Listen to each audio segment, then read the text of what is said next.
The two-body problem in general relativity is the determination of the motion and gravitational field of two bodies as described by the field equations of general relativity.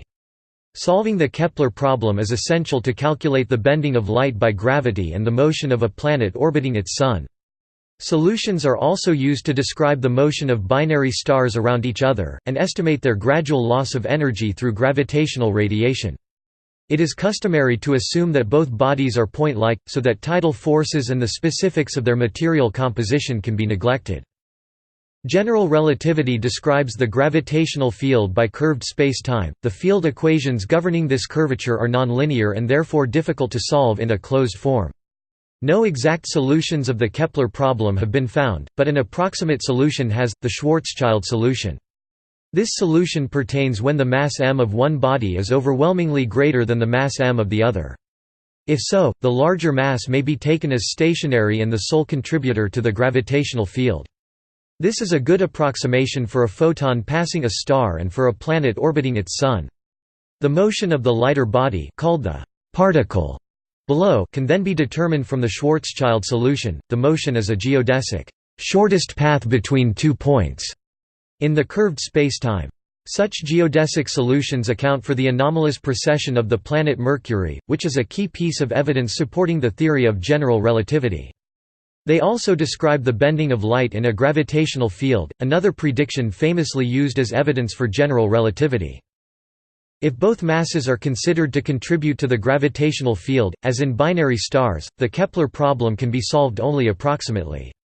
The earliest approximation method to be developed was the post-Newtonian expansion, an iterative method in which an initial solution is gradually corrected. More recently, it has become possible to solve Einstein's field equation using a computer instead of mathematical formulae. As the two bodies orbit each other, they will emit gravitational radiation. This causes them to lose energy and angular momentum gradually, as illustrated by the binary pulsar PSRB 1913+16. For binary black holes, numerical solution of the two-body problem was achieved after 4 decades of research, in 2005, when 3 groups devised the breakthrough techniques. Historical context. Classical Kepler problem. The Kepler problem derives its name from Johannes Kepler, who worked as an assistant to the Danish astronomer Tycho Brahe. Brahe took extraordinarily accurate measurements of the motion of the planets of the Solar System. From these measurements, Kepler was able to formulate Kepler's laws, the first modern description of planetary motion. The orbit of every planet is an ellipse with the Sun at one of the 2 foci. A line joining a planet and the Sun sweeps out equal areas during equal intervals of time. The square of the orbital period of a planet is directly proportional to the cube of the semi-major axis of its orbit. Kepler published the first 2 laws in 1609 and the third law in 1619. They supplanted earlier models of the Solar System, such as those of Ptolemy and Copernicus. Kepler's laws apply only in the limited case of the two-body problem. Voltaire and Émilie du Châtelet were the first to call them Kepler's laws. Nearly a century later, Isaac Newton had formulated his 3 laws of motion. In particular, Newton's second law states that a force F applied to a mass m produces an acceleration A given by the equation F equals ma. Newton then posed the question, what must the force be that produces the elliptical orbits seen by Kepler? His answer came in his law of universal gravitation, which states that the force between a mass m and another mass m is given by the formula F equals G m m r 2 display style F equals G frac m r caret 2, where r is the distance between the masses and g is the gravitational constant. Given this force law and his equations of motion, Newton was able to show that 2-point masses attracting each other would each follow perfectly elliptical orbits. The ratio of sizes of these ellipses is m, with the larger mass moving on a smaller ellipse. If m is much larger than m, then the larger mass will appear to be stationary at the focus of the elliptical orbit of the lighter mass m.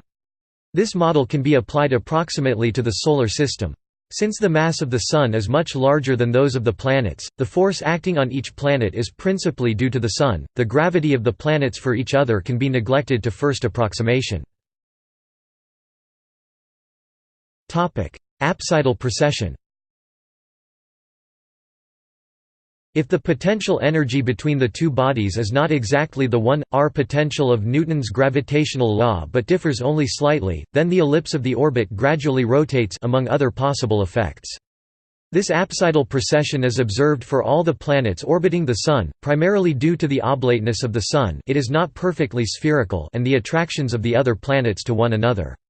The apsides are the 2 points of closest and furthest distance of the orbit, the periapsis and apoapsis, respectively. Apsidal precession corresponds to the rotation of the line joining the apsides. It also corresponds to the rotation of the Laplace-Runge lens vector, which points along the line of apsides. Newton's law of gravitation soon became accepted because it gave very accurate predictions of the motion of all the planets. These calculations were carried out initially by Pierre-Simon Laplace in the late 18th century, and refined by Félix Tisserand in the later 19th century. Conversely, if Newton's law of gravitation did not predict the apsidal precessions of the planets accurately, it would have to be discarded as a theory of gravitation. Such an anomalous precession was observed in the second half of the 19th century. Anomalous precession of Mercury.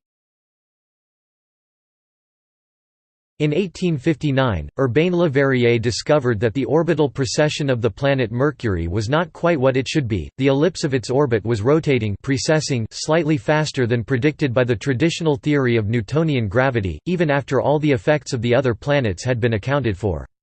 The effect is small, roughly 43 arcseconds of rotation per century, but well above the measurement error, roughly 0.1 arcseconds per century. Le Verrier realized the importance of his discovery immediately, and challenged astronomers and physicists alike to account for it. Several classical explanations were proposed, such as interplanetary dust, unobserved oblateness of the Sun, an undetected moon of Mercury, or a new planet named Vulcan. After these explanations were discounted, some physicists were driven to the more radical hypothesis that Newton's inverse square law of gravitation was incorrect. For example, some physicists proposed a power law with an exponent that was slightly different from 2. Others argued that Newton's law should be supplemented with a velocity-dependent potential. However, this implied a conflict with Newtonian celestial dynamics.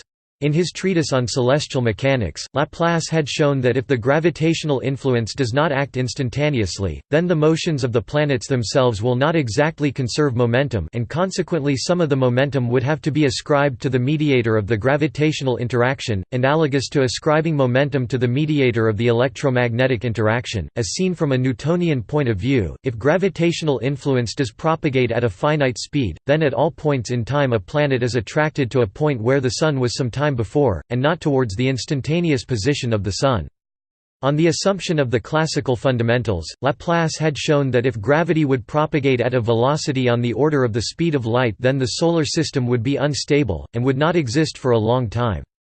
The observation that the solar system is old enough allowed him to put a lower limit on the speed of gravity that turned out to be many orders of magnitude faster than the speed of light. Laplace's estimate for the velocity of gravity is not correct in a field theory which respects the principle of relativity. Since electric and magnetic fields combine, the attraction of a point charge which is moving at a constant velocity is towards the extrapolated instantaneous position, not to the apparent position it seems to occupy when looked at. To avoid those problems, between 1870 and 1900 many scientists used the electrodynamic laws of Wilhelm Eduard Weber, Carl Friedrich Gauss, Bernhard Riemann to produce stable orbits and to explain the perihelion shift of Mercury's orbit. In 1890 Lévy succeeded in doing so by combining the laws of Weber and Riemann, whereby the speed of gravity is equal to the speed of light in his theory. And in another attempt Paul Gerber 1898 even succeeded in deriving the correct formula for the perihelion shift, which was identical to that formula later used by Einstein. However, because the basic laws of Weber and others were wrong, for example, Weber's law was superseded by Maxwell's theory, those hypotheses were rejected. Another attempt by Hendrik Lorentz 1900, who already used Maxwell's theory, produced a perihelion shift which was too low. Einstein's theory of general relativity. Around 1904–1905, the works of Hendrik Lorentz, Henri Poincaré and finally Albert Einstein's special theory of relativity, exclude the possibility of propagation of any effects faster than the speed of light. It followed that Newton's law of gravitation would have to be replaced with another law, compatible with the principle of relativity, while still obtaining the Newtonian limit for circumstances where relativistic effects are negligible. Such attempts were made by Henri Poincaré (1905), Hermann Minkowski (1907), and Arnold Sommerfeld (1910). In 1907, Einstein came to the conclusion that to achieve this a successor to special relativity was needed. From 1907 to 1915, Einstein worked towards a new theory, using his equivalence principle as a key concept to guide his way. According to this principle, a uniform gravitational field acts equally on everything within it and, therefore, cannot be detected by a free-falling observer. Conversely, all local gravitational effects should be reproducible in a linearly accelerating reference frame, and vice versa. Thus, gravity acts like a fictitious force such as the centrifugal force or the Coriolis force, which result from being in an accelerated reference frame. All fictitious forces are proportional to the inertial mass, just as gravity is. To effect the reconciliation of gravity and special relativity and to incorporate the equivalence principle, something had to be sacrificed. That something was the long-held classical assumption that our space obeys the laws of Euclidean geometry, e.g., that the Pythagorean theorem is true experimentally. Einstein used a more general geometry, pseudo-Riemannian geometry, to allow for the curvature of space and time that was necessary for the reconciliation. After 8 years of work, 1907 to 1915, he succeeded in discovering the precise way in which space-time should be curved in order to reproduce the physical laws observed in nature, particularly gravitation. Gravity is distinct from the fictitious forces centrifugal force and Coriolis force in the sense that the curvature of spacetime is regarded as physically real, whereas the fictitious forces are not regarded as forces. The very first solutions of his field equations explained the anomalous precession of Mercury and predicted an unusual bending of light, which was confirmed after his theory was published. These solutions are explained below. General relativity, special relativity and geometry. In the normal Euclidean geometry, triangles obey the Pythagorean theorem, which states that the square distance ds2 between 2 points in space is the sum of the squares of its perpendicular components. ds2 equals dx2 plus dy2 plus dz2. Display style ds2 equals dx2 plus die2 plus dz2, where dx, die and dz represent the infinitesimal differences between the x, y and z coordinates of 2 points in a Cartesian coordinate system. Add figure here. Now imagine a world in which this is not quite true, a world where the distance is instead given by ds2 equals f x y z d x2 plus g x y z d y 2 plus h x y z d z 2. Display style ds2 equals f x y z dx2 plus g x y z die2 plus h x y z dz2, where f, g and h are arbitrary functions of position.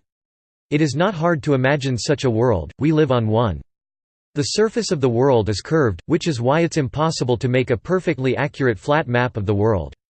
Non-Cartesian coordinate systems illustrate this well, for example, in the spherical coordinates r, theta, phi, the Euclidean distance can be written d s 2 equals d r 2 plus r 2 d theta 2 plus r 2 sin 2 theta d phi 2.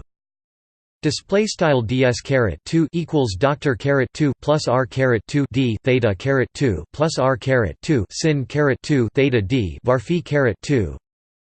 Another illustration would be a world in which the rulers used to measure length were untrustworthy, rulers that changed their length with their position and even their orientation.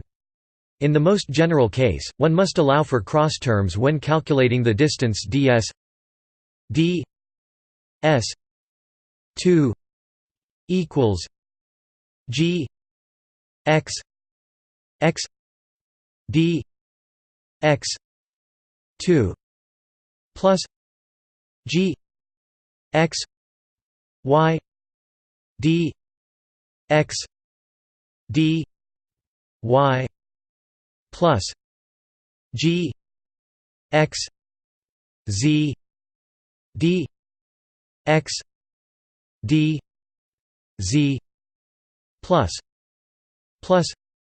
g z y d z d y plus g z z d z 2. Display style ds caret 2 equals g underscore xx dx caret 2 plus g underscore xy dx dy plus g underscore xz dx dz plus c dots plus g underscore zy dz dy plus g underscore zz dz caret 2. Where the 9 functions gxx, gxy, gzz constitute the metric tensor, which defines the geometry of the space in Riemannian geometry. In the spherical coordinates example above, there are no cross terms, the only non-zero metric tensor components are Ger 1. G-thangth R2 and G pf equals R2 sin 2 theta. In his special theory of relativity, Albert Einstein showed that the distance ds between two spatial points is not constant, but depends on the motion of the observer. However, there is a measure of separation between 2 points in spacetime—called proper time, and denoted with the symbol d tau. That is invariant, in other words, it doesn't depend on the motion of the observer. C 2 d tau 2 equals C 2 d t 2 minus d x 2 minus d y 2 minus d z 2. Display style c caret 2 d tau caret 2 equals c caret 2 dt caret 2 dx caret 2 di caret 2 dz caret 2, which may be written in spherical coordinates as c 2 d tau 2 equals c 2 d t 2 minus d r 2 minus r 2 d theta 2 minus r 2 sin 2 theta d phi 2. Display style c caret 2 d tau caret 2 equals c caret 2 dt caret 2 doctor caret 2 r caret 2 d theta caret 2 r caret 2 sin caret 2 theta d var phi caret 2. This formula is the natural extension of the Pythagorean theorem and similarly holds only when there is no curvature in spacetime. In general relativity, however, space and time may have curvature, so this distance formula must be modified to a more general form. C 2 d tau 2 equals g mu nu d x mu d x nu display style c caret 2 d tau caret 2 equals g underscore mu nu dx caret mu dx caret nu. Just as we generalized the formula to measure distance on the surface of the Earth, the exact form of the metric gmn depends on the gravitating mass, momentum and energy, as described by the Einstein field equations. Einstein developed those field equations to match the then known laws of nature, however, they predicted never-before-seen phenomena such as the bending of light by gravity that were confirmed later. Geodesic equation. According to Einstein's theory of general relativity, particles of negligible mass travel along geodesics in the spacetime, in uncurved spacetime, far from a source of gravity. These geodesics correspond to straight lines, however, they may deviate from straight lines when the spacetime is curved. The equation for the geodesic lines is d 2 x mu d q 2 plus gamma nu lambda mu d x nu d q d x lambda d q equals 0.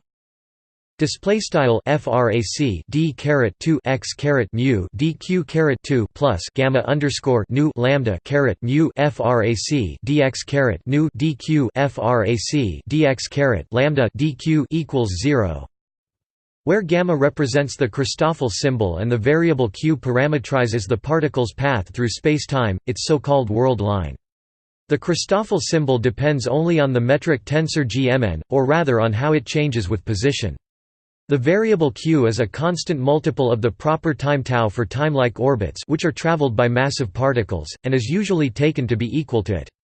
For light-like or null orbits which are traveled by massless particles such as the photon, the proper time is 0 and, strictly speaking, cannot be used as the variable q. Nevertheless, light-like orbits can be derived as the ultrarelativistic limit of timelike orbits, that is, the limit as the particle mass m goes to 0 while holding its total energy fixed. Schwarzschild solution.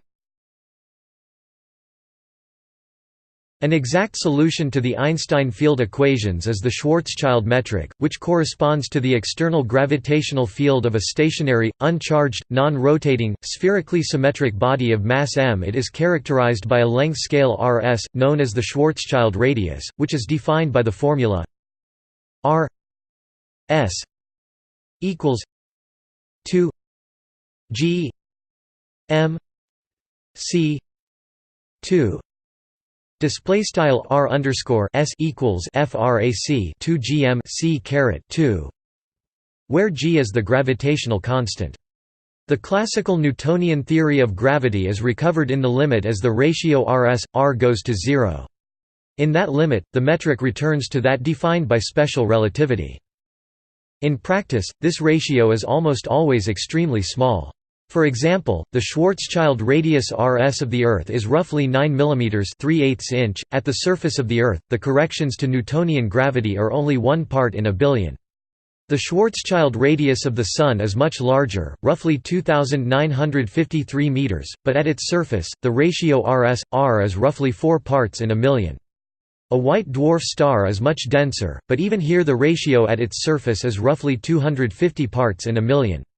The ratio only becomes large close to ultra-dense objects such as neutron stars, where the ratio is roughly 50%, and black holes.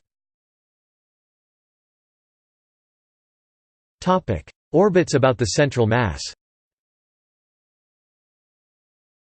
The orbits of a test particle of infinitesimal mass m about the central mass m is given by the equation of motion d r d tau 2 equals e 2 m 2 c 2 minus 1 minus r s r c 2 plus h 2 r 2.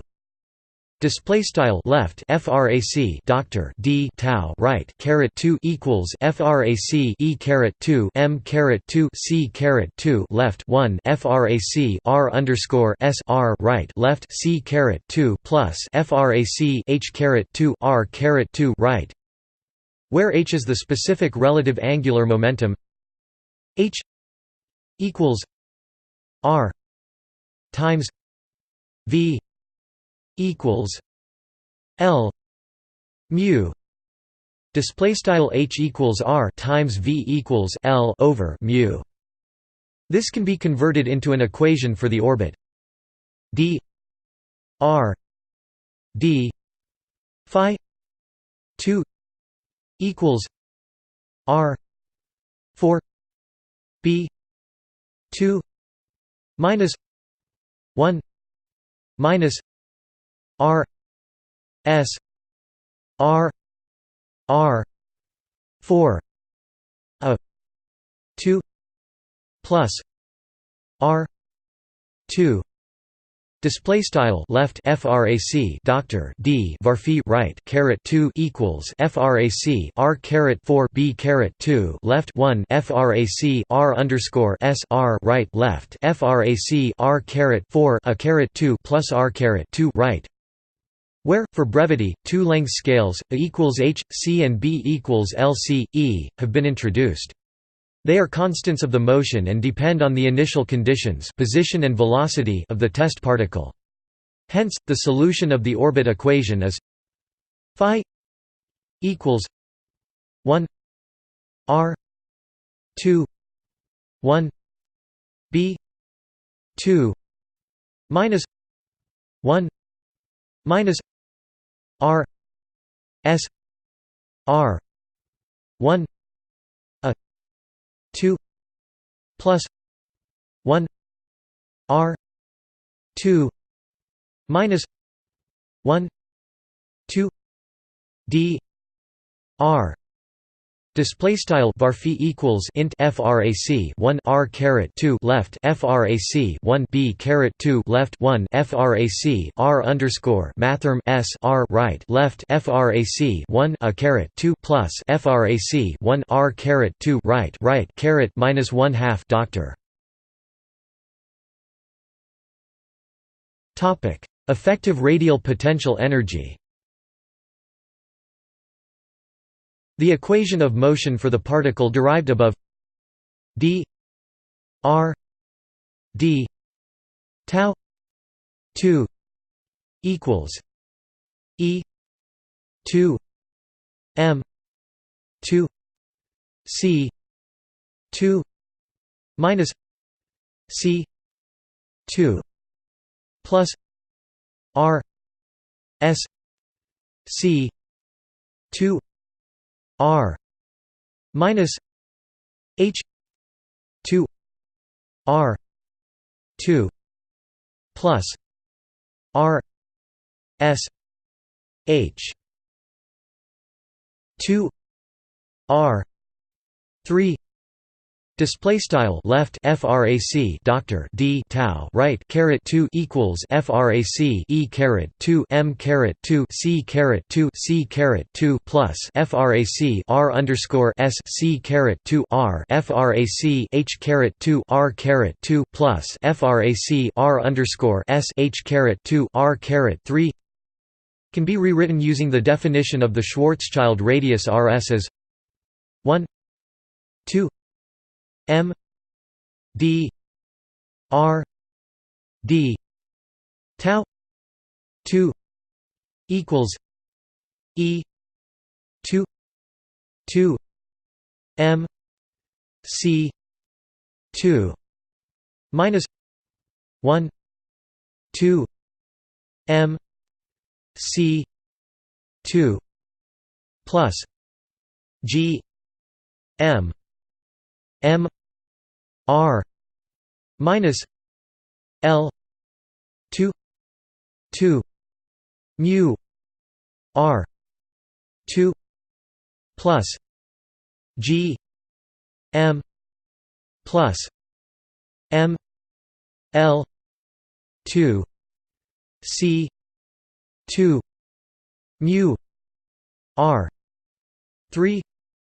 Display style frac 1 2 m left frac doctor d tau right caret 2 equals left frac e caret 2 2 mic caret 2 frac 1 2 mic caret 2 right plus frac gmm r frac l caret 2 2 mu r caret 2 plus frac g m plus m l caret 2 c caret 2 mu r caret 3, which is equivalent to a particle moving in a one-dimensional effective potential v r equals minus g m m r plus l 2 2 mu r 2 minus g m plus m l 2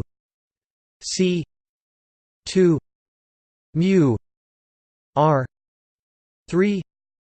Display style v r equals frac gmm r plus frac l caret 2 2 mu r caret 2 frac g m plus m l caret 2 c caret 2 mu r caret 3. The first two terms are well-known classical energies, the first being the attractive Newtonian gravitational potential energy and the second corresponding to the repulsive centrifugal potential energy. However, the third term is an attractive energy unique to general relativity. As shown below and elsewhere, this inverse cubic energy causes elliptical orbits to precess gradually by an angle d per revolution. Delta phi approximately equals 6 pi g m plus m c 2 o 1 minus e 2. Display style delta var phi approximately frac 6 pi g m plus m c caret 2 a left 1 e caret 2 right, where a is the semi-major axis and e is the eccentricity.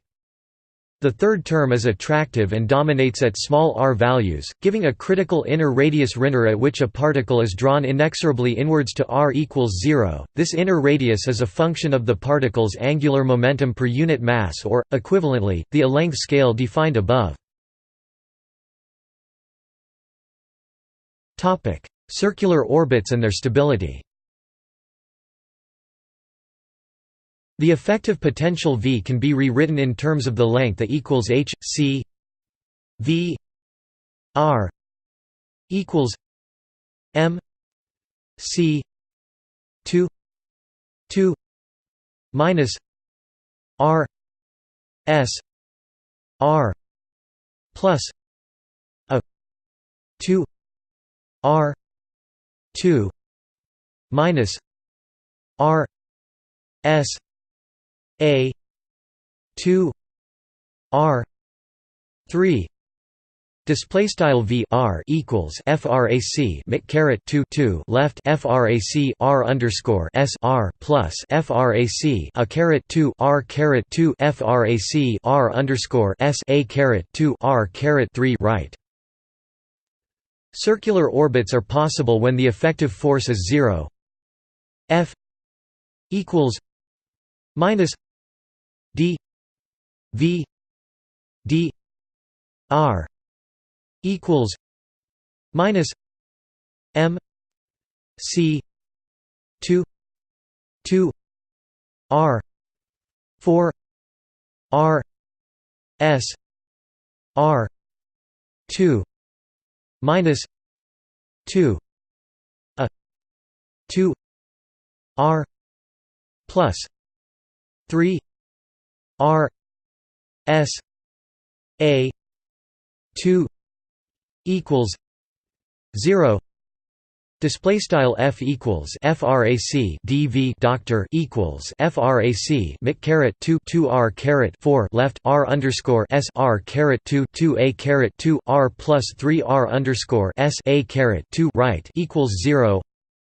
I.e., when the two attractive forces Newtonian gravity first term and the attraction unique to general relativity third term are exactly balanced by the repulsive centrifugal force second term. There are two radii at which this balancing can occur, denoted here as Rinner and Router. R O U T E R equals a 2 R S 1 plus 1 minus 3 R S 2 a 2 display style r underscore mathrm outer equals frac a caret 2 r underscore s left 1 plus sqrt 1 frac 3 r underscore s caret 2 a caret 2 right r I n n e r equals a 2 r s 1 minus 1 minus 3 r s 2 a 2 equals 3 a 2 r o u t e r display style r underscore mathrm inner equals frac a caret 2 r underscore s left 1 sqrt 1 frac 3 r underscore s caret 2 a caret 2 right equals frac 3 a caret 2 r underscore mathrm outer, which are obtained using the quadratic formula. The inner radius Rinner is unstable, because the attractive third force strengthens much faster than the other two forces when r becomes small. If the particle slips slightly inwards from Rinner where all three forces are in balance, the third force dominates the other two and draws the particle inexorably inwards to r equals 0. At the outer radius, however, the circular orbits are stable, the third term is less important and the system behaves more like the non-relativistic Kepler problem.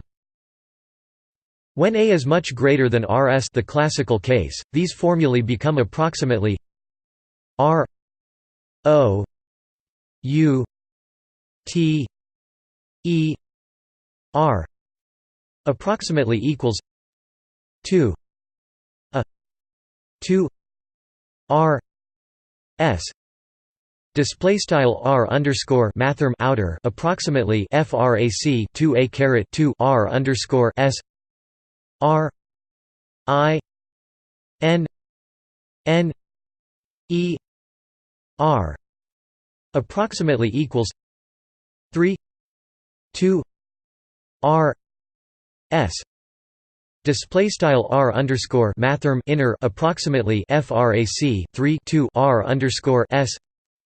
Substituting the definitions of A and Rs into Router yields the classical formula for a particle of mass m orbiting a body of mass m. R O U T E R 3 equals G m plus m omega phi 2 display style r underscore mathrm outer caret 3 equals frac G m plus m omega underscore var phi caret 2, where OF is the orbital angular speed of the particle. This formula is obtained in non-relativistic mechanics by setting the centrifugal force equal to the Newtonian gravitational force G m m r 2 equals mu omega phi 2 r display style frac gmm r caret 2 equals mu omega underscore var phi caret 2 r, where mu display style mu is the reduced mass. In our notation, the classical orbital angular speed equals omega phi 2 approximately equals G m r o u t E R 3 equals R S C 2 R O U T E R 3 equals R S C 2 R S 3 8 a 6 equals C 2 R S 4 16 a 6. Display style omega underscore varphi caret 2 approximately frac gm r underscore mathrm outer caret 3 equals left frac r underscore s c caret 2 r underscore mathrm outer caret 3 right equals left frac r underscore s c caret 2 right left frac r underscore s caret 3 8 a caret 6 right equals frac c caret 2 r underscore s caret 4 16 a caret 6. At the other extreme, when a2 approaches 3 rupees 2 from above, the two radii converge to a single value r o u t e r approximately equals r I n n e r approximately equals 3 R S display style R underscore mathrm outer approximately R underscore mathrm inner approximately 3 R underscore S. The quadratic solutions above ensure that router is always greater than 3 rupees, whereas Rinner lies between 3/2 Rs and 3 rupees. Circular orbits smaller than 3/2 Rs are not possible. For massless particles, A goes to infinity, implying that there is a circular orbit for photons at Rinner equals 3/2 Rs. The sphere of this radius is sometimes known as the photon sphere. Precession of elliptical orbits. The orbital precession rate may be derived using this radial effective potential V.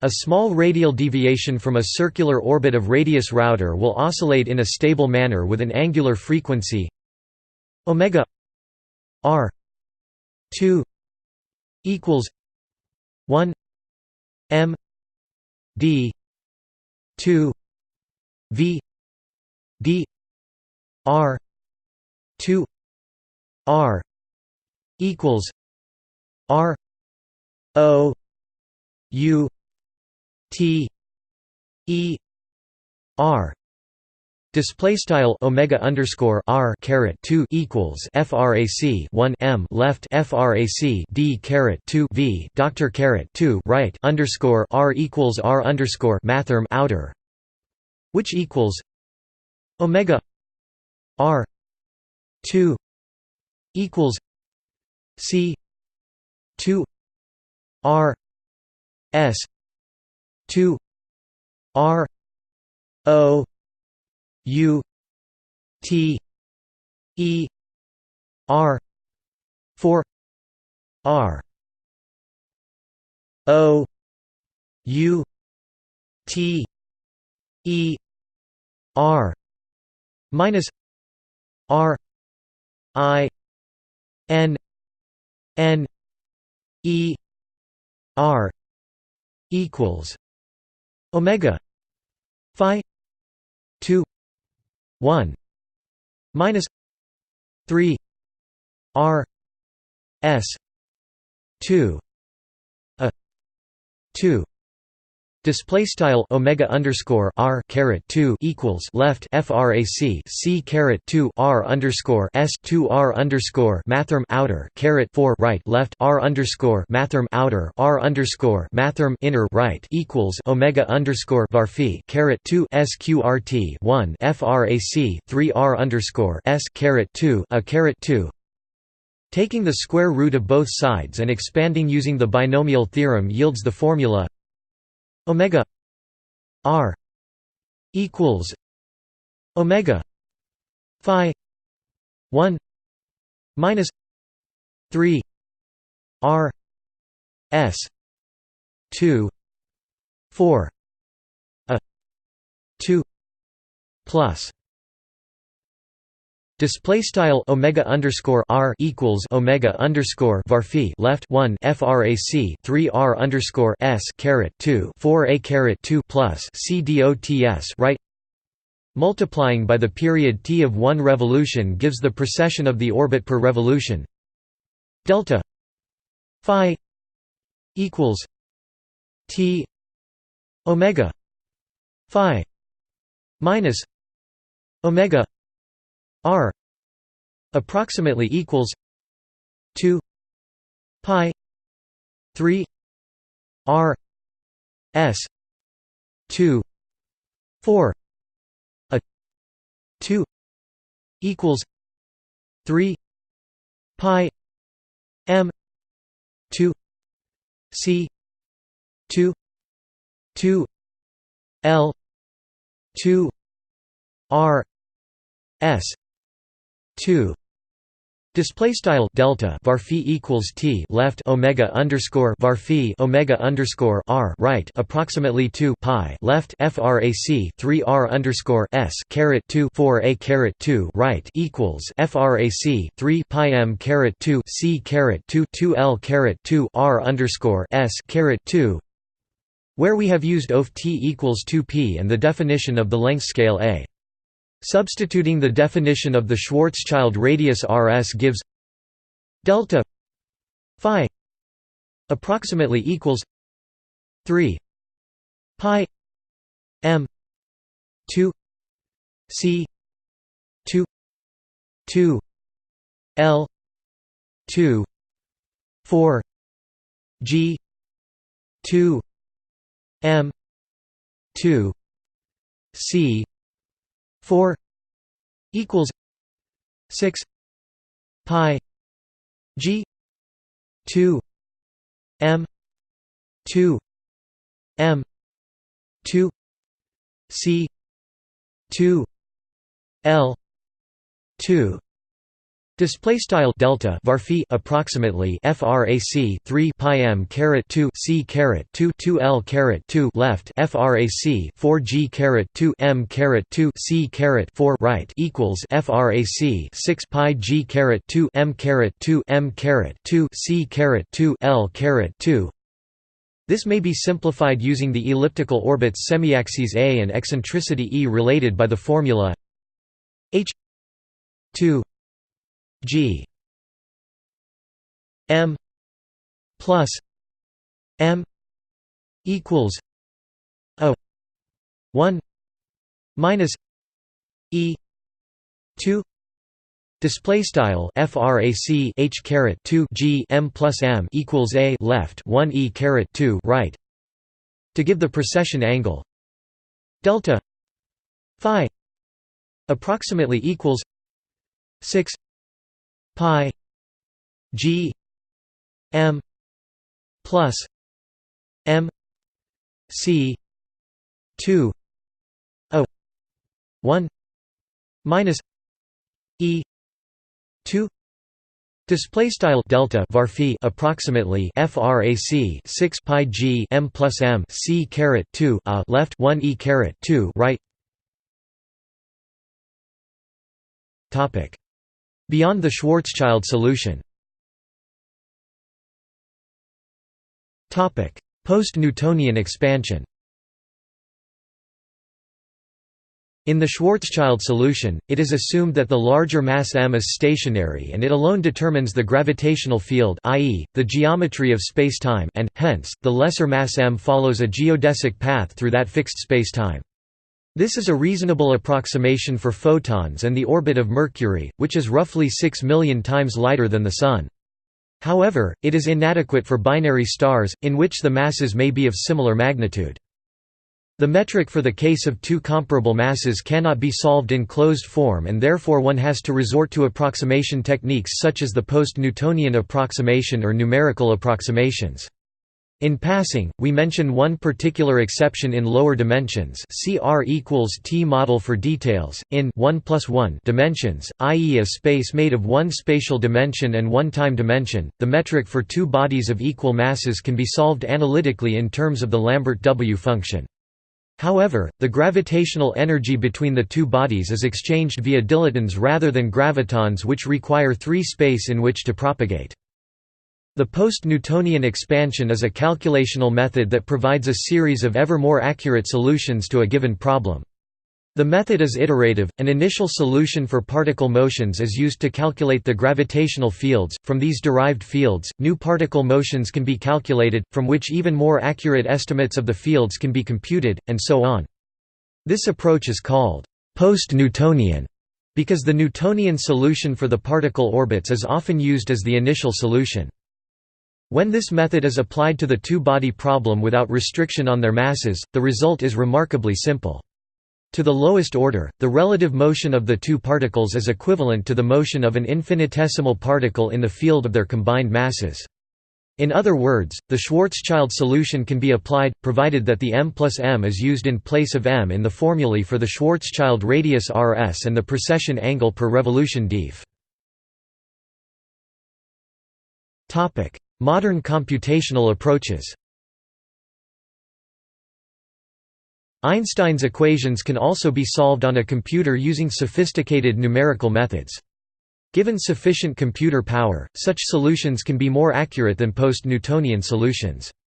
However, such calculations are demanding because the equations must generally be solved in a four-dimensional space.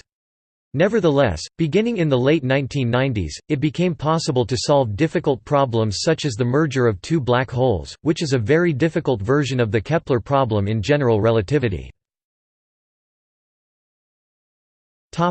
Gravitational radiation. If there is no incoming gravitational radiation, according to general relativity, two bodies orbiting one another will emit gravitational radiation, causing the orbits to gradually lose energy.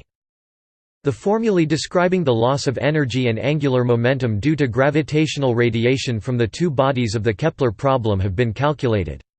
The rate of losing energy averaged over a complete orbit is given by minus d e d t equals 32 g 4 m 1 2 m 2 2 m 1 plus m 2 5 c 5 a 5 1 minus e 2 7 2 1 plus 73 24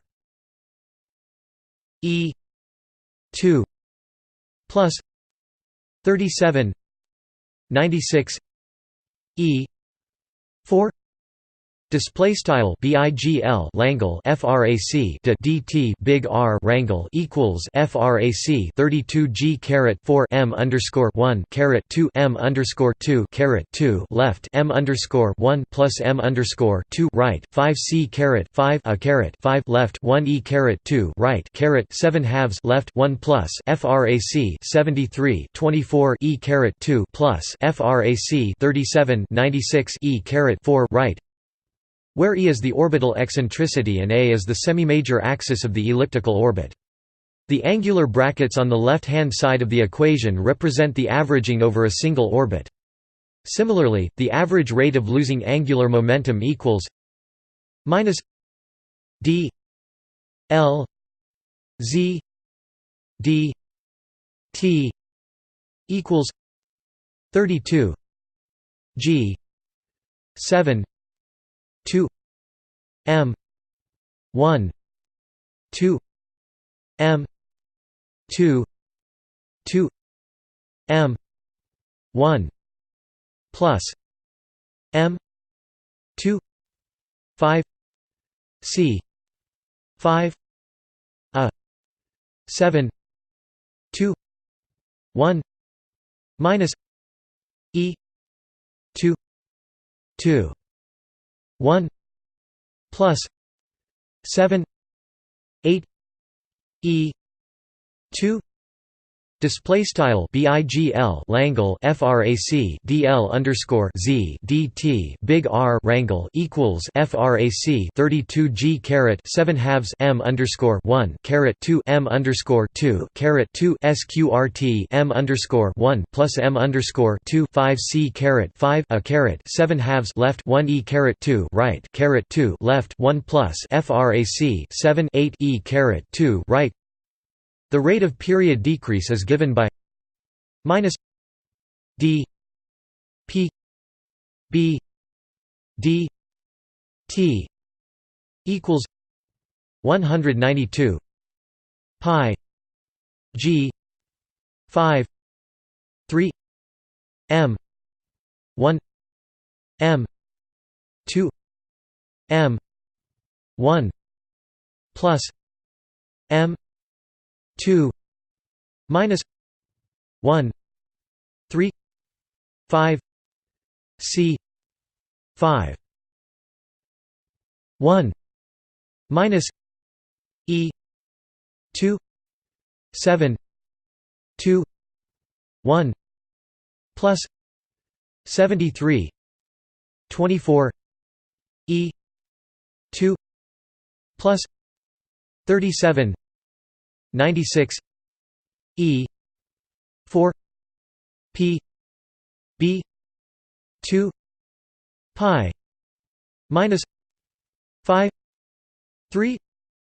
Display style BIGL Langle frac DP underscore B DT big R Rangle equals frac 192 pi G caret 5/3 M underscore 1 M underscore 2 left M underscore 1 plus M underscore 2 right caret minus 1/3 5 C caret 5 left 1 E caret 2 right caret 7 halves left 1 plus frac 73 24 E caret 2 plus frac 37 96 E caret 4 right left frac P underscore B 2 pi right caret minus 5/3, where PB is orbital period. The losses in energy and angular momentum increase significantly as the eccentricity approaches 1, i.e., as the ellipse of the orbit becomes ever more elongated. The radiation losses also increase significantly with a decreasing size of the orbit. See also Binet equation center of mass relativistic gravitational two-body problem Kepler problem Newton's theorem of revolving orbits Schwarzschild geodesics Notes References Bibliography Adler, R., Bazin M., Schiffer M. 1965. Introduction to General Relativity. New York, McGraw-Hill Book Company. pp. 177 and n-193. ISBN 978-0-07-000420-7. Einstein, A. 1956. The Meaning of Relativity 5th ed. Princeton, New Jersey, Princeton University Press. pp. 92 and n-97. ISBN 978-0-691-02352-6. Hagahara, Y. 1931. Theory of the relativistic trajectories in a gravitational field of Schwarzschild. Japanese Journal of Astronomy and Geophysics, 8–67 and n-176. ISSN 0368-346-X. Lanczos, C. 1986. The Variational Principles of Mechanics 4th ed. New York, Dover Publications. pp. 330 and n-338. ISBN 978-0-486-65067-8. Landau, L. D., Lifshitz, M. 1975. The Classical Theory of Fields. Course of Theoretical Physics. Volume 2 Revised 4th English ed. New York, Pergamon Press. pp. 299 and n-309. ISBN 978-0-08-018176-9. Misner, C. W., Thorne, K., Wheeler, Ya. 1973. Gravitation. San Francisco, W. H. Freeman. pp. Chapter 25 pp. and NBSP 636 and N-687, Section 33.5 pp. and NBSP 897 and N-901, and Section 40.5 pp. and NBSP 1110 and N-1116. ISBN 978-0-7167-0344-0. See Gravitation Book, Pays, A. 1982. Subtle as the Lord, The Science and the Life of Albert Einstein. Oxford University Press. pp. 253–256. ISBN 0-19-520438-7. Pauli, W. 1958. Theory of Relativity. Translated by G. Field. New York, Dover Publications. pp. 40 and N-41, 166 and N-169. ISBN 978-0-486-64152-2. Rindler, W. 1977. Essential Relativity, Special, General, and Cosmological Revised 2nd ed. New York, Springer Verlag. pp. 143 and N-149. ISBN 978-0-387-10090-6. Rosevear, N. T. 1982. Mercury's Perihelion, From Leverrier to Einstein. Oxford, University Press. ISBN 0-19-858174-2. Singh, J. L. 1960. Relativity, The General Theory. Amsterdam, North Holland Publishing. pp. 289 and N-298. ISBN 978-0-7204-0066-3. Wald, Erm 1984. General Relativity. Chicago, The University of Chicago Press. pp. 136 and N-146. ISBN 978-0-226-87032-8. Walter, S. 2007. Breaking in the Four Vectors, The Four-Dimensional Movement in Gravitation, 1905–1910. In Wren, J. The Genesis of General Relativity, 3. Berlin, Springer. pp. 193–252, Weinberg, S. 1972. Gravitation and Cosmology. New York, John Wiley & Sons. pp. 185 and N-201. ISBN 978-0-471-92567-5. Whittaker, E. T. 1937. A Treatise on the Analytical Dynamics of Particles and Rigid Bodies, with an Introduction to the Problem of Three Bodies, 4th ed. New York, Dover Publications. pp. 389 and N-393. ISBN 978-1-114-28944-4. External links. Animation showing relativistic precession of stars around the Milky Way supermassive black hole. Excerpt from Reflections on Relativity by Kevin Brown.